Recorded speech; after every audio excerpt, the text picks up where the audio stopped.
என்னோட பையனுக்கு 1.5 வருஷமா ஆக்சிடென்ட் ஆகி 1.5 வருஷமா படுத்த படிக்கல இருக்கான். இப்போ வந்து ஃபிசியோதெரப்பி போயிட்டு இருக்குது. சரி அடுத்து அக்குபஞ்சர் தான் பண்ணணுன்ற மாதிரி டிஸ்கஸ் பண்ணிட்டு இருந்தோம். சரி அதை நம்மளே பண்ணலாமே அப்படின்னு சொல்லிட்டு நான் தான் இங்கேயும் படிக்க வந்தேன். இப்போ இங்கே இருக்க பாயிண்ட்ஸ் எல்லாமே பையனுக்கு நான் போட்டுட்டு இருக்கிறேன். ஓரளவுக்கு 1.5 வருஷமா கிட்டத்தட்ட எந்த சென்ஸுமே இல்லாத அந்த கால் வந்து இப்போ ஓரளவுக்கு நல்ல மூமெண்ட் கொடுக்குது, ரொம்ப அரிக்குதுன்னு சொல்கிறான், நிற்கிறான்.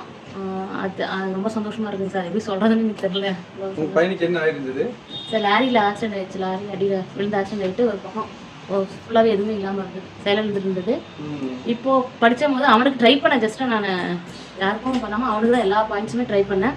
இப்போ அவனே சொல்கிறான், ஊறுது, அரிக்குது, வலி இருக்குது, அந்த மாதிரி சொல்லிட்டு இருந்தான். கிட்டத்தட்ட 1.5 வருஷம் அவன் நிற்கல, நடக்கல, பிசியோ போயிட்டு இருக்கு. ஆனால் நம்ம பாயிண்ட் போட்டு இப்போ ஓரளவுக்கு நேற்று நின்றாங்க சார். அது ரொம்ப சந்தோஷமா இருக்கு. எந்திரிச்சு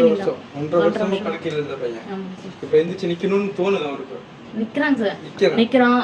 ஏதோ அவன் ஒரு மாதிரி உடம்பு ஊரும் போல இருக்குது. நடக்கணும், வெளியே போகணும், வரணும்.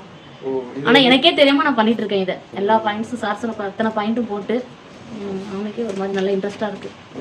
நெகிழ்ச்சியான ஒரு விஷயம். எனக்கே வந்து நேற்று சார் இந்த மாதிரி நடந்தது. எனக்கு ஒரு மாதிரி அதிர்ச்சியா இருந்தது.